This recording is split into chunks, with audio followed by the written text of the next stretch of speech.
Welcome to Brookline Booksmith. My name is Bonnie Adderstrom, and I am the Assistant Events Director here at the store.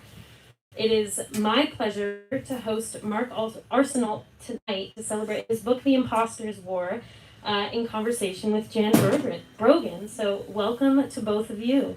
Before I introduce our incredible authors, I just have a few housekeeping notes. So firstly, please keep your phones off or on silent for the duration of the reading, and thank you for helping to make this event enjoyable for everyone. Secondly, if you didn't already see, there are copies of The Imposter's War available for purchase in the back, or if you pre-ordered a book, you can pick them up back there as well. So make sure you stop over there and check those out. And Mark will be signing at the end of the event, so that will be lovely. And finally, we will have a Q&A for the last portion of the event, so please hold any questions until the end, but definitely have them ready to go. And now, without further ado, introductions. Our moderator tonight, Jan Brogan, is a journalist for more than 30 years. She's the author of The Combat Zone, Murder, Race, and Boston's Struggle for Justice, the story of the 1976 murder of a Harvard football player in Boston's notorious red light district, the two trials that followed with nearly opposite results, and the lasting impact on criminal justice. And if you're interested in The Combat Zone, there are also copies to check out in the back there on the counter. The book is an Agatha Award nominee for Best Nonfiction, published in 2021. She is also the award-winning author of 4 mysteries, including A Confidential Source, which Transactional Pictures purchased the rights to, and is currently under development for a television series. She worked as a correspondent for the Boston Globe and a staff writer for the Providence Journal, where she won the Gerald Loeb Award. And our author tonight, Mark Arsenault, has covered national politics, gambling, and worked on the Spotlight Team investigations as a staff reporter for the Boston Globe, which won a Pulitzer Prize for its coverage of the Boston Marathon bombing. He currently covers casino development and gambling issues for the Globe. He joined the newspaper in 2010 in the Washington, D.C. bureau, where he covered national politics and the U.S. Congress. He's worked at newspapers in New England since 1989, including 10 years at the Providence Journal, and The Imposter's War is his first nonfiction book, so congratulations, Mark. To tell you all a little bit about the book, although I think some of you might already know a lot of this, The Imposter's War, the press, propaganda, and the newsmen who battled for the minds of America, details the shocking history of the espionage and infiltration of American media during World War I, and the man who exposed it, John Revelstoke Ratham, editor of the scrappy Providence Journal. In the lead-up to America's entry into the First World War, Journey spent the modern equivalent of $1 billion to infiltrate American media, industry, and government, to undermine the supply chain of Allied forces. If not for John's ceaseless journalism, the U.S. may have maintained its neutral position during the war. But John was not who he claimed to be. John Ratham was not even his real name. In a starred review, Publishers Weekly called The Imposter's War a superb debut, offering a valuable look at both the ethics of journalism and a century-old antecedent to foreign propaganda. It is such a delight to have you here to talk about it. Everyone, please give a warm welcome to Mark Arsenault and Jan Brogan.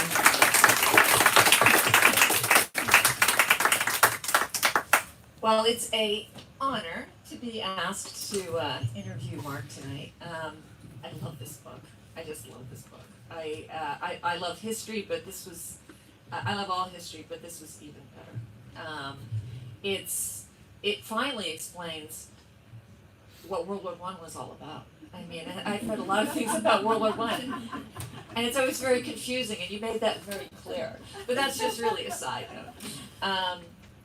It features as this larger-than-life character, John Ratham, who you love and you hate, you love and you hate, and he's heroic and he's kind of evil, and he's just this fabulous contrast of characters.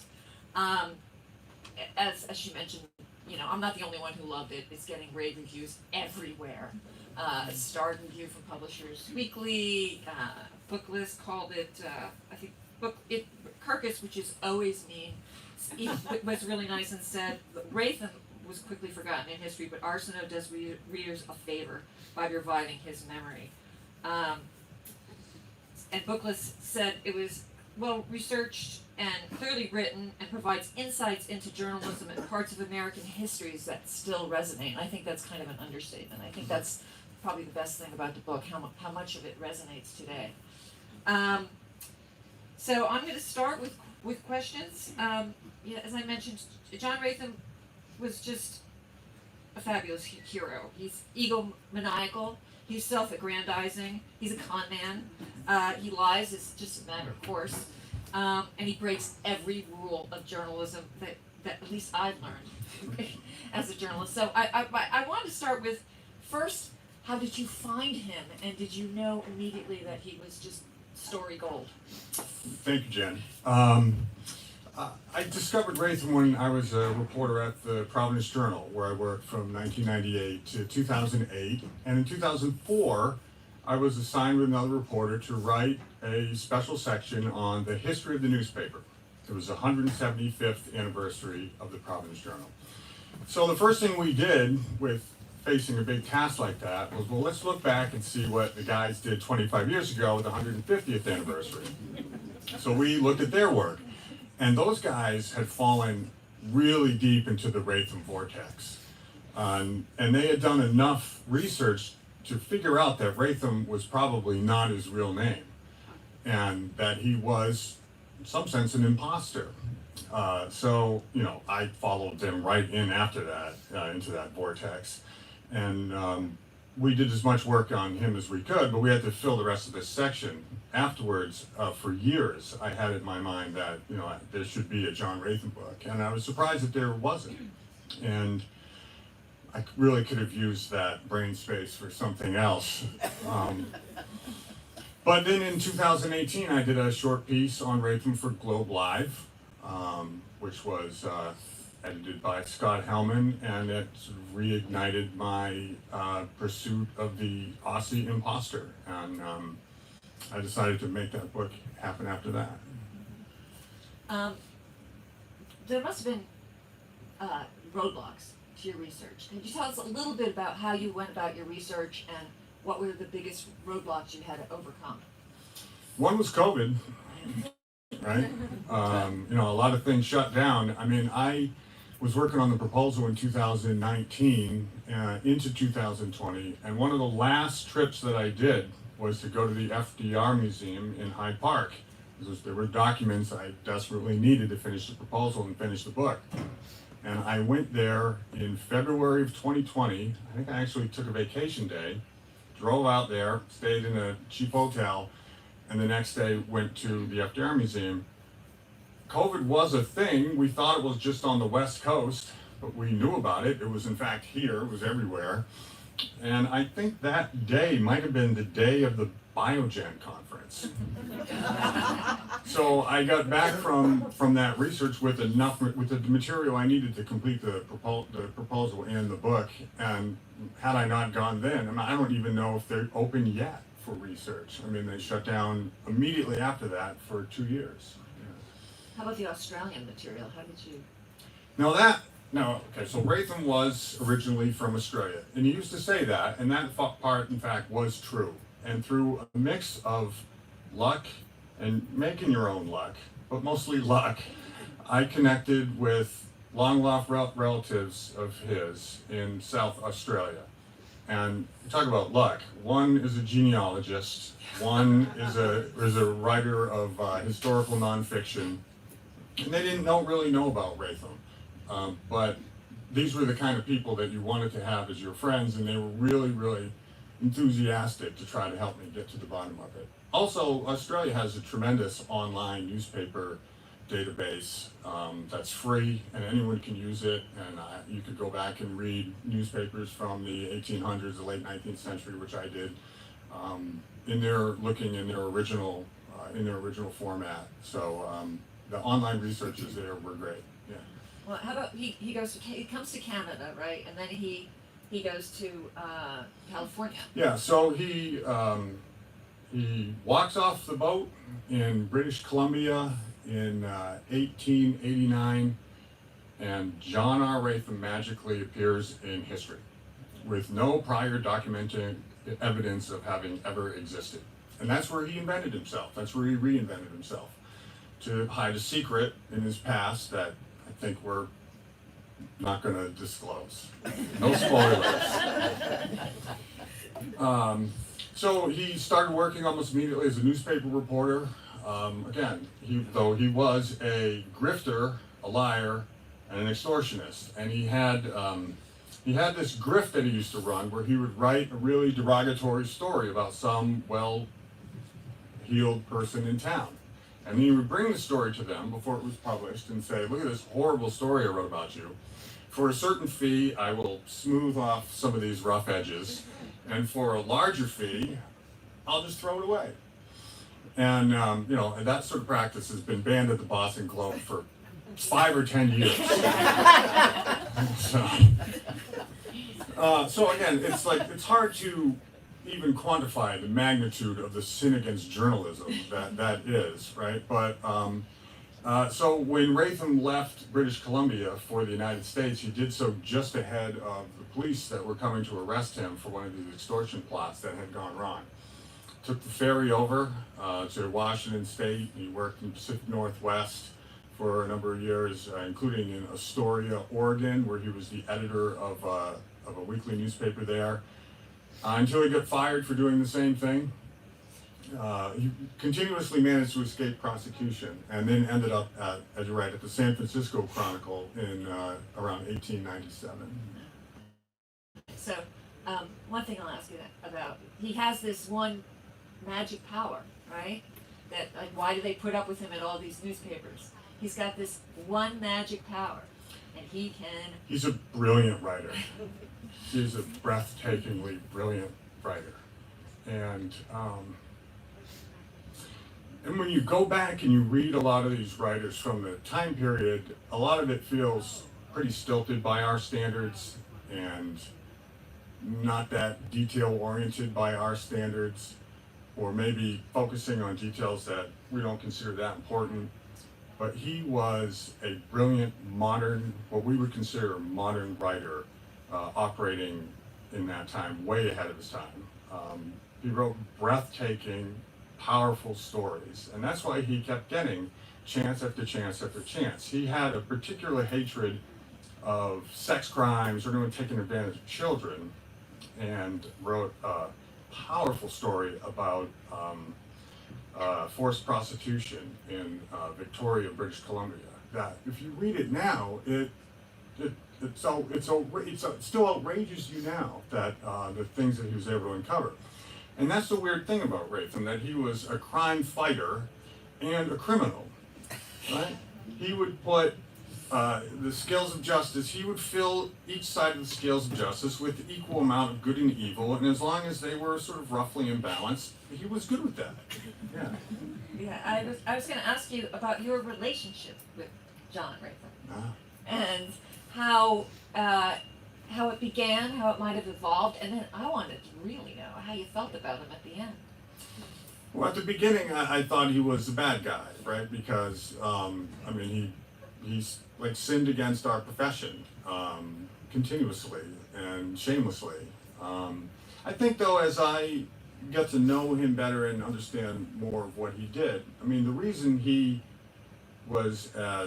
became in World War I the most famous journalist in America while editor of the Providence Journal, and he did that by repeatedly publishing embassy-rattling scoops about German propaganda, espionage, and even sabotage in the United States during the time period. The war was going on in Europe. Great Britain, France, and Russia were fighting, essentially, Germany and Austria-Hungary. All of those nations were competing for the favor of the United States because they all looked at the manufacturing power of America and said, that country could tip the balance of this war if they really wanted to. And Ratham really wanted the United States into the war. He was from Australia, which meant he was born a British subject. Australia was a dominion of Great Britain at the time. He made common cause with British spies in the United States that fed him information. Some of it was from cables, wireless transmissions intercepted by the British and decoded by Room 40, the famous British code-breaking operation in London. And he used that information to publish shocking stories about German intrigue. 2 years before the Zimmermann telegram, which proved that Germany was trying to engineer a war between the United States and Mexico, Ratham published a story that said Germany was trying to engineer a war between the United States and Mexico. And it was largely laughed off, or at least not taken seriously enough that the government did anything about it. But I mean, he was right. And a lot of his journalism was correct, although again, he would intentionally invent sources that didn't exist to hide where he got his information. He would intentionally put in mistakes so that the Germans couldn't reverse engineer the story and figure out where it came from. So again, he's making these world-breaking scoops to try to show the American people what he thought, which was that Germany was an enemy worth confronting and worth fighting, worth risking your sons for, in a war that was actually happening far away. He didn't write about British propaganda or British efforts to try to influence America through propaganda, and the British certainly did plenty of that. Ratham was part of those efforts. He was working with the British government and British spies to get some of this information before the American people. What became it? Was there any part of the research that came as the biggest surprise?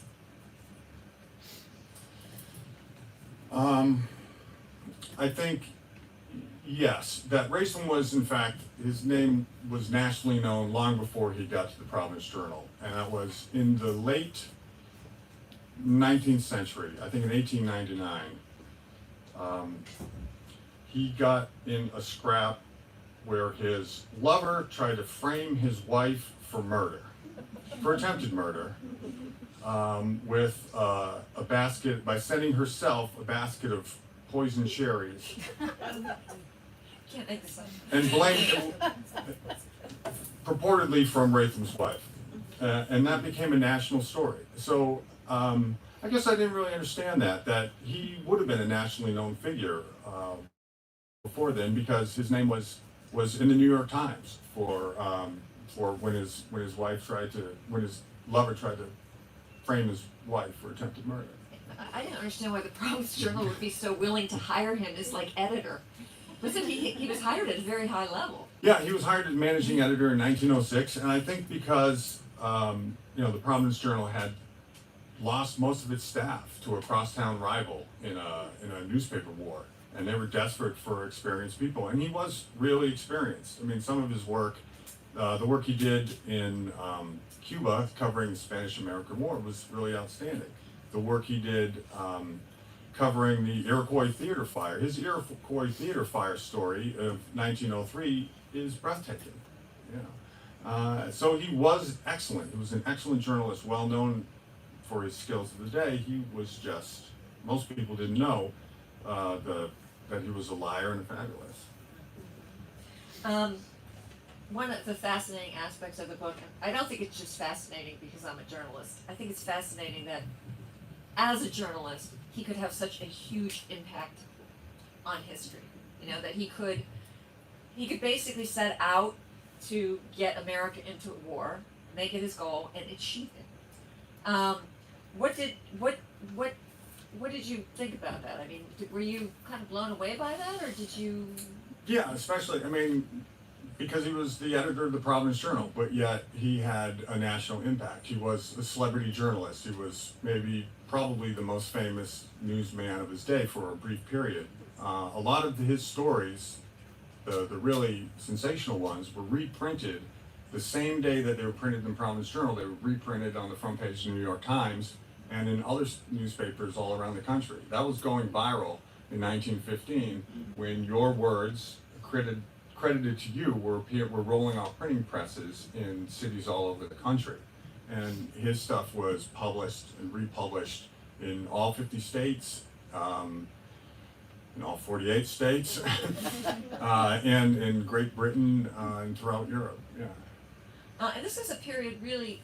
This was the period of yellow journalism, correct? Yeah. And you know, he does a lot of things, you know, like inventing, not just inventing sources, but you know, running things without many sources, with never, I don't think ever double checking sources. And I wondered what you thought about the comparisons with today and fake news. Did you think about that much? Yeah, I think what the Germans did try to do to the United States in 1915, 1916 was exactly what the Russians did to us in 2016 and are doing now, right? Gray propaganda, which is sort of things formatted to look like news stories that now Facebook users share, spread among themselves like an STD. Ratham was that was his specialty. News stories with blind sources. He almost never named a source. Very rarely did he name a source. And black propaganda. You know, propaganda formatted to look like it was coming from a valid source to kind of trick the reader into giving it more credence than it deserved.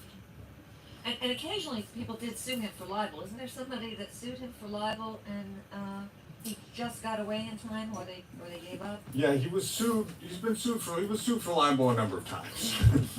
Once by Franklin Delano Roosevelt, in fact. But he was sued for libel early in his career, and this is what was fun in the reporting of the book, is that early in his career, around 1914, he was sued for libel, or was about to be sued for libel by a Rhode Island judge that he probably libels. And this judge hired a private investigator, a law firm from New York, to go back up through the Pacific Northwest and interview all these people who used to work for Ratham back when he was a young journalist, just starting out in America. And so they got all the stories about his extortion plots and borrowing money and how unreliable he was, although everyone, almost to a person, said he was a great writer, right? That dossier was brought, the case never went to trial, and that dossier was locked away in the lawyer's office for years until Ratham got in trouble with the Department of Justice, and the lawyer who took the dossier gave it to the DOJ to use to expose Ratham. It never came to pass, and that dossier stayed in the Department of Justice essentially untouched for 70 years until I find it and wrote about 5 chapters off of it. So some of you may know this, some of you might not. Mark wrote 4 murder mysteries? 4 murder mysteries. And this book reads, it has cliffhangers, it builds to, it's got a lot of suspense. So I want you to talk a little bit about your craft and how you used your experience in both journalism, obviously, but also in your murder mystery work, how you merged them or exploited both skills. Well, I mean, it's narrative nonfiction, right? So details matter a lot. It's a lot of work to get them when everyone involved has been dead for 100 years. I can remember one point where Ratham takes a train down to Washington, D.C. to meet with the director of the FBI. And it's a very important scene in the book. And I needed to figure out, where was the FBI at this time? And what did this building look like? And so I went through the history of the FBI. I found they moved that year. So I don't know, was this their old building or their new building? So I think I spent an entire Saturday of my life trying to figure out where the FBI was in this particular day in 1918. And that was just so you can just add a little picture. I write very visually, journalism, or when I was doing fiction, all these scenes I think first visually. So if I don't have a picture of it, I don't see it well, I feel like I don't write it well. So I know that's That's an so that was where I think the craft comes in. You know, when you write a lot of fiction, you have to put people in places that sometimes don't even exist. These are places that haven't existed in 100 years, but you still have to be able to put people there, or else I don't think the book resonates.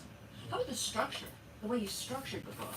I found that really fascinating. Was it just chronologically, but where you ended chapters and moved on? You definitely used a lot of cliffhangers. Yeah, there's two timelines going in the book. I mean, when you're writing a book like this, you've got to figure out what is the present, right? So the present, really at the start of the book, is around 1915. That's where most of the action takes place. And then, so that timeline continues from 1915 forward. And then it's cut various places with Ratham's paths. So, and it kind of all builds up, and I do admit, just trying to I did tease this through the entire book, that at some point you do find out who he really was, what his real name was, and why he created a new identity. So a lot of it is sort of focused to pushing to that point. Yeah. I think that's what really works so well. You also, it's clear he amuses you, because you have a lot of funny insights into him from time to time. Is there any of his crazy life and his traits? Was there anything that struck you the most, that you found most endearing? Yeah, I think, like someone asked me this last night, was he a good guy or a bad guy, right? I think it's kind of like a good guy, but like 52-48. Yeah. Like it's really close.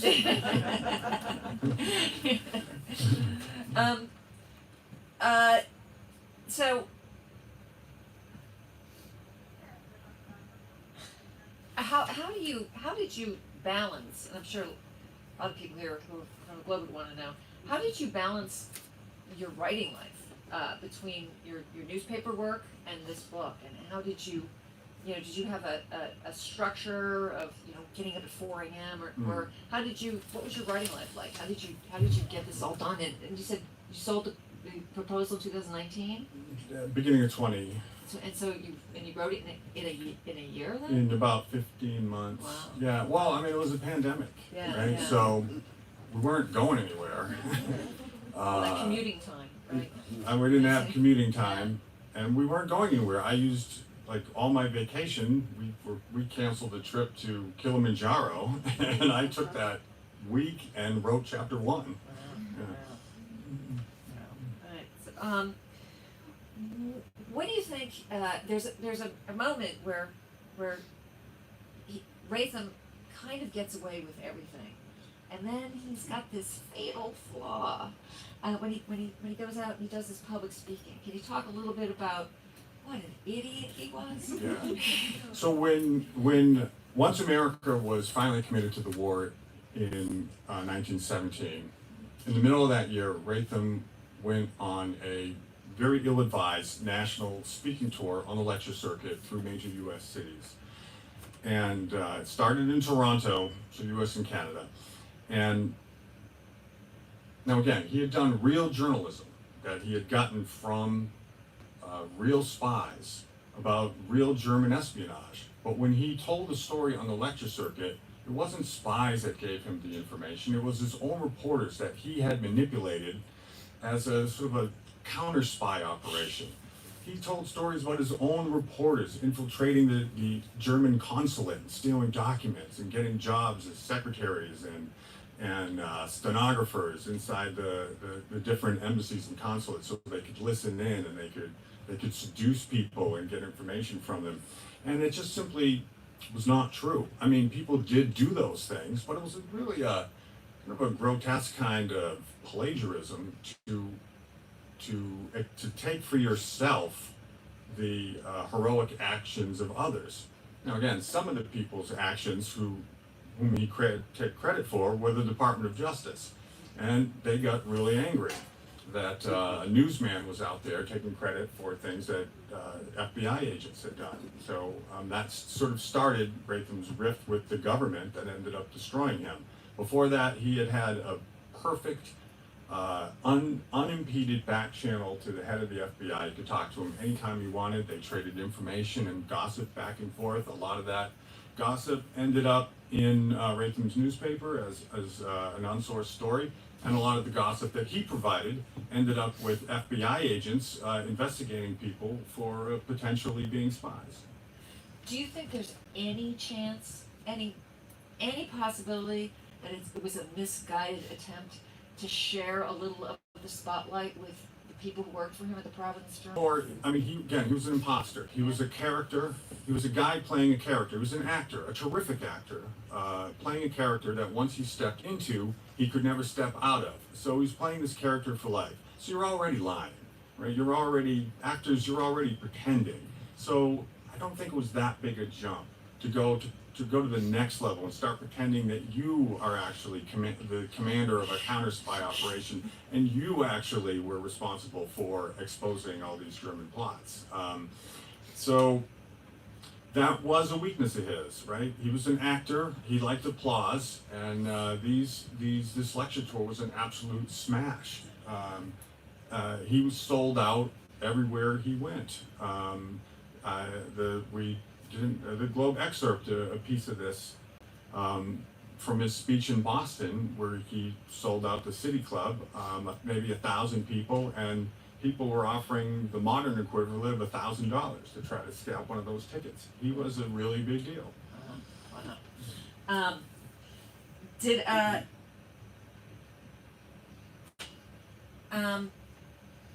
Was there? He was close to Wilson for a while, right? For President Wilson. Yeah. And he was in good straits with Roosevelt for a little bit, right? But he just kind of blew up those relationships. And there's also a period where they threaten him and he makes a deal, and he, and then looks like there's no number of times where he could have gotten away. Yes. And he doesn't. Can you talk a little bit about that? Well, he ran afoul of the government beginning in 1920. That's where it sort of all erupted. Roosevelt was the Secretary of the Navy, and he oversaw a section underneath him known as Section A, which was a sting operation.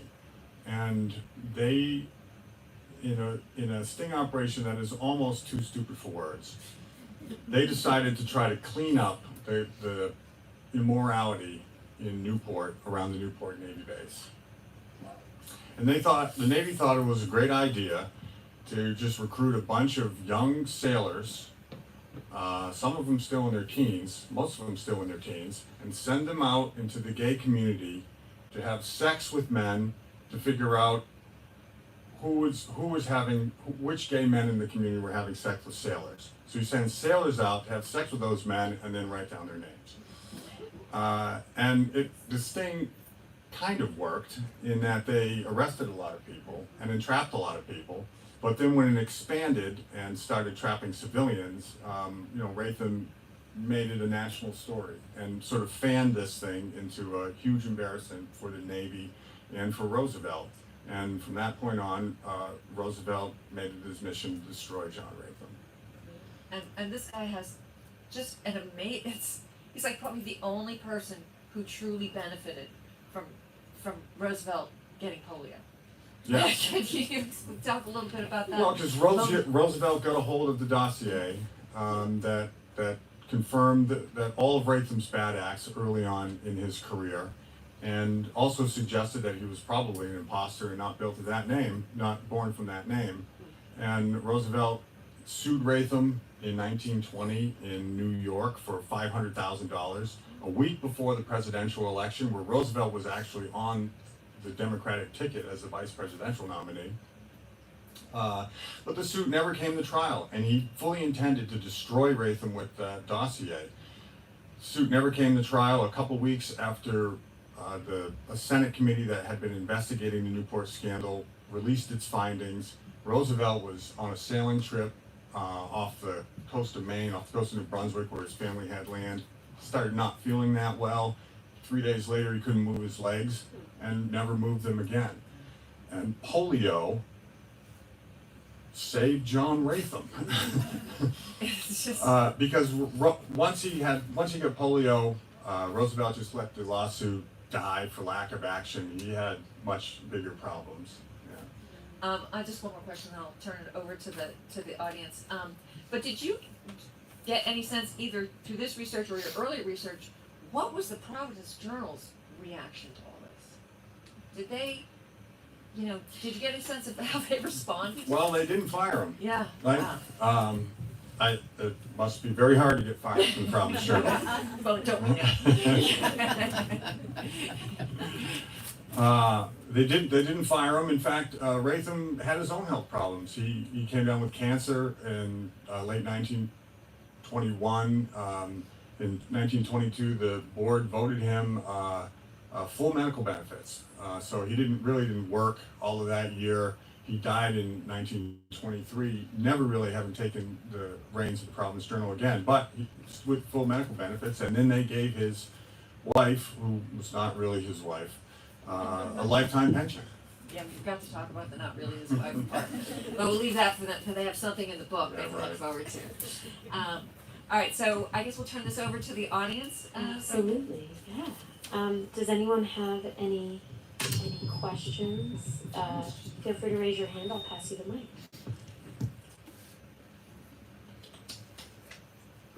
You, sir. Who's your favorite brother?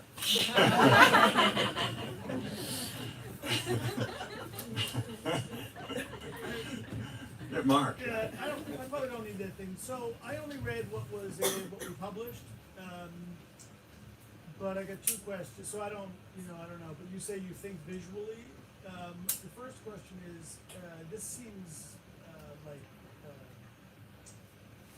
it seems like people might like to make a movie about this, and I'm guessing you would probably like someone to make a movie about this. Sure.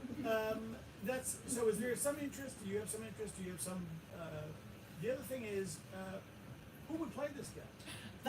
It's very sort of, as you're talking about it, and I was thinking about Charlie Wilson's Boy, which is a great book, and also a great movie. Do you have any ideas about that? I would think Ratham was a big guy. He was 6'2", rotund. I think if you put 60 pounds on Russell Crowe, maybe, right? You could do it. Yeah, I think that would be great. I have had the book only came out yesterday, but a documentary maker from Rhode Island has been in touch, but I don't know. I mean, it would be great. I think it would be. There's a lot of. It's all written visually. It's all written in those kind of compact scenes. So I think that would lend itself really well to that. So if you have friends, Mark, in the business, right?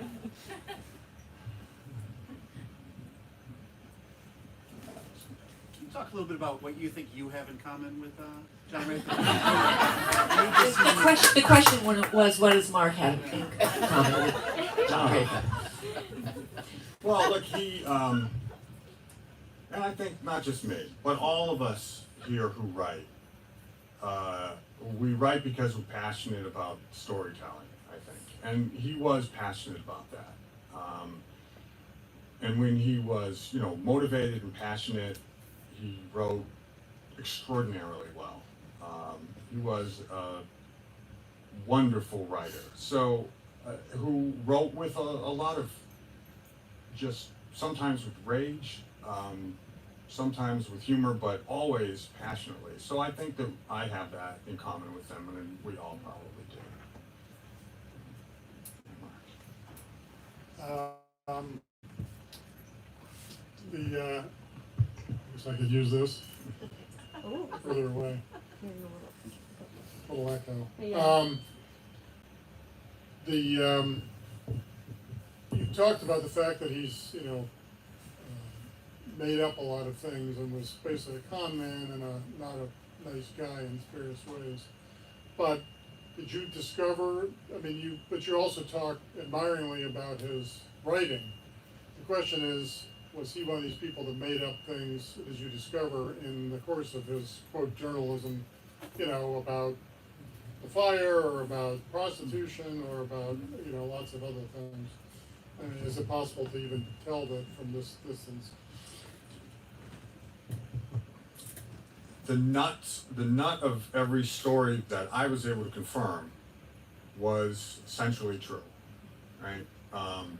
In his journalism. When he got on the lecture tour, that was almost complete fantasy, starring himself as America's greatest counter spy operator, right? But I mean, some of the stories are just simply not confirmable. Some of them are, though. I mean, he wrote that early on in 1915, Germany was trying to essentially buy all of these U.S. weapons makers, and if they were able to do it, then they wouldn't sell weapons to the Great Britain in the Allies anymore. And that was laughed out a bit. In fact, the Wall Street Journal even wrote a page-one story responding to Ratham's story, saying that don't worry, investors, the Germans are not going to buy, Bethlehem Steel, which was a giant arms maker. After the war, all these German diplomats who were the bad guys in Ratham's stories all admitted, yeah, we wanted to buy Bethlehem Steel. We thought we could do it and shut it down, or do it and or wreck it, or stop the flow of munitions and armaments going to Great Britain. So, I mean, it took a few years for that story to be proven right, but it was proven right. He wrote another time about an Austrian submarine had sank an Italian liner, and some Americans on it had died. And at the time, Austria took the rap for it, even though, it was German submarines, U-boats that had been sinking, neutral shipping and costing the lives of Americans. Ratham wrote that it wasn't an Austrian sub, it was a German sub. It was a false flag. It was a German sub literally flying a false flag. That wasn't confirmed until 1925, but it was confirmed. It was a German sub flying a false flag. He wrote about a plot to return a Mexican dictator by the name of Huerta back to power, and then give him arms, and so he could attack the southwest United States.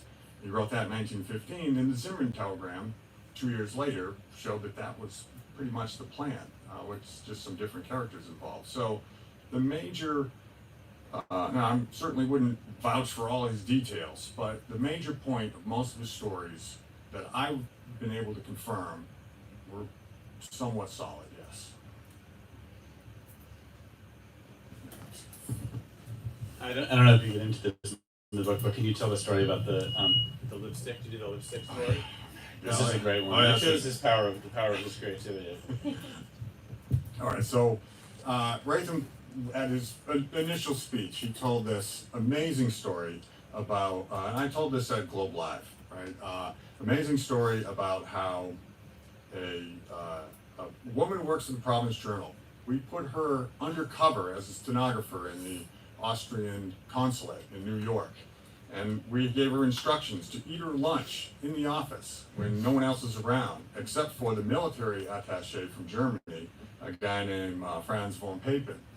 And so von Papen sits down next to her, starts sharing her lunch, and his arm goes around her, and she reacts very positively to this. So he makes love to her on this box of documents that were on the way to be smuggled to Berlin. Now, at the time, Great Britain used to intercept ships coming from the United States, make them go to a British harbor to be searched to make sure there's no war contraband, and then they could go along their way. But how were the British supposed to find this one crate of secret documents and this huge hold of this ship full of crates? So this woman, after making love to von Papen on this crate, took out a crayon pencil from her hair, red pencil, and she drew 2 hearts on the side of the box. And it was von Papen himself who draws the arrow through the hearts with the pen. And that was the method of identification of that box once it made it to Falmouth. Of course, that story, the U.S. government later went through, spent a lot of tax money to prove, was apparently not true. What a great story. I don't know, it might be true. I mean, one of the spies that Ratham was working with said the true story involved a Czech woman who would actually seduce the consul general. I think it just might be too good a story to be true. Surely. kind of two questions in one, but do you think Ratham, if you were here today, could he have published those stories in newspapers today? You mean the stories about German espionage and? Right. I mean, I'm just saying, like, would there have been all these layers of editors being like, Oh yeah. Well, again, when you're the boss, Yeah. then you don't have all those layers, right? So, I mean, the stories used to come down from him to his typesetting room, to the linotype room, with all the headlines already written, all the copy already written, and and you're the linotype. You're not messing with the boss's copy, right? So, and a lot of his reporters, they would have no idea where the boss was getting these stories. So I know you're not a psychologist, but in terms of his fabrications, do you see what's the motivation? Do you see it as he's just so egotistical that he can't pass up any opportunity to get attention, or is it deep insecurity? Like, how do you analyze that part of him? Yeah. Well, I think it started out. His lies started out small, as lies tend to do, right? And he told himself it's okay to lie to cover sources, so no one can find out my sources. Now wouldn't do that now, obviously, but he thought that was okay. Then the lies got a little bit bigger because when he went on the lecture circuit, the response was amazing. I mean, these were really scary times. America was going to war in Europe and sending tens of thousands of its sons over there to fight people that we've never even seen. It was a frightening time, and his stories were heroic, and they had an attitude of, the enemy underestimates us. Like, how could we lose? If a bunch of reporters could do this, can you imagine what the army could do?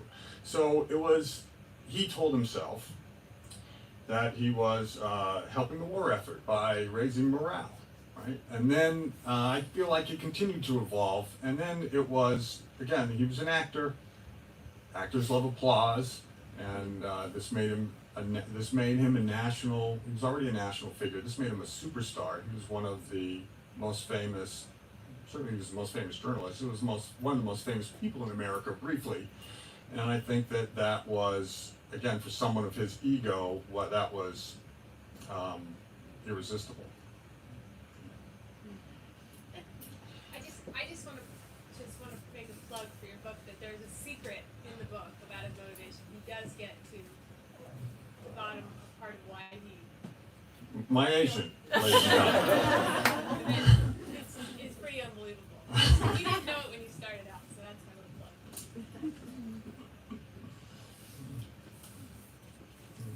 Have any more questions? Having written fiction and nonfiction, what's your next book? Fiction. Which do you find more gratifying?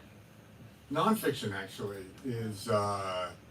This is the first time I've written nonfiction, and For a book. for a book. No, I think that. No, you're right. You are